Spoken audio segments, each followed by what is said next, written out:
probably doesn't want people to see him that way. I see the other perspective. From a fan's perspective, I would think people would just be happy to be under the same roof with him and listen to him play whatever he comes up with. Ritchie Blackmore has always been one of my favorite guitarists, and he has always had one of my favorite personas in all of classic rock mythology. I love the way that he looks. I loved his stage move. I like Rainbow. I like Deep Purple. I like everything about the way he approaches songwriting. I love the way that he uses his guitar to create mystical motifs. I like how he's always experimenting, but it looks like we may have come to the end of the road as Blackmore nears 80 years old. He is set to wind down his live performances and perhaps never perform live again. Now, a lot of this information comes from a recent interview that Candace Knight gave. Candace Knight, of course, is Ritchie Blackmore's longtime partner and bandmate, and she said that Blackmore has a really serious heart condition. He has 6 stents in his heart. He can no longer fly. Touring's becoming incredibly difficult, and Ritchie basically has told her that he doesn't want to go back out on stage unless he can give 100%. And this brings us to an interesting juncture, which is the two of them differing on whether or not he should continue performing. So let's listen into what Candace Knight had to say right here.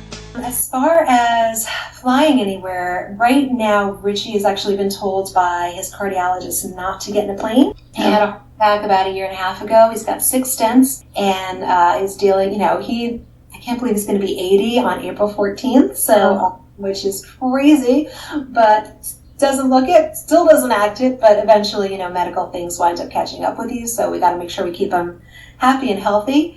And he's dealing with gout and some arthritic things, and of course his back has always been an issue for years, so it's getting harder for him. It's tricky, but hey, I've seen people younger than him in wheelchairs on stage doing what they do, so I think he probably doesn't want people to see him that way. I see the other perspective. From a fan's perspective, I would think people would just be happy to be under the same roof with him and listen to him play whatever he comes up with.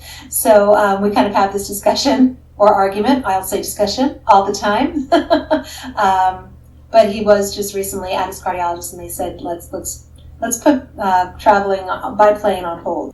So it's no surprise that Ritchie Blackmore holds himself to such a high standard, and this is the same guy who always refused to play it safe when he was in Deep Purple. He was never averse to just suddenly changing things up or doing something completely unexpected, like blowing up the stage at California Jam. And he could not go out on stage at this point and do the kind of acrobatics that he used to do. He probably couldn't play as well as he used to, given the fact that he has gout and arthritis. And so whether or not Blackmore chooses to play live again, his stature in rock and roll history is untouchable. He is one of the pioneers of heavy metal. He was one of the first neoclassical players. He kind of set the tone for all of the shredders and neoclassical guitarists that came after him. So his legacy is assured. But like any performer, there has to be part of him that still wants to get on stage, even if it's going to be in a wheelchair. I mean, look at what Ozzy's doing right here. And of course, with someone like Ozzy or Blackmore, it wouldn't be anything to do with money or even adulation. It's just a fact of, giving their fans one last chance to see them out on stage. And I think this is where Candace Knight is coming from. And I think that in the end, her argument might be persuasive over Ritchie. We might see him come out in a wheelchair at some point one last time. But what do you think? Do you think Ritchie should call it a day while he's ahead, or go out as long as he possibly can? What's your thoughts on this matter? So let me know. Like I say, I think it would be okay for him to retire. He's got nothing left to prove, and that would be the most logical thing for him to do. But something tells me that he just will not want to go out that way.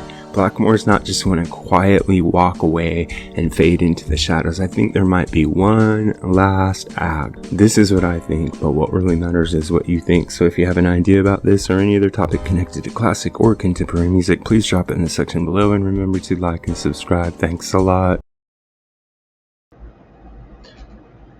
Music Guru here, asking you to help us on our march to 10,000 subscribers.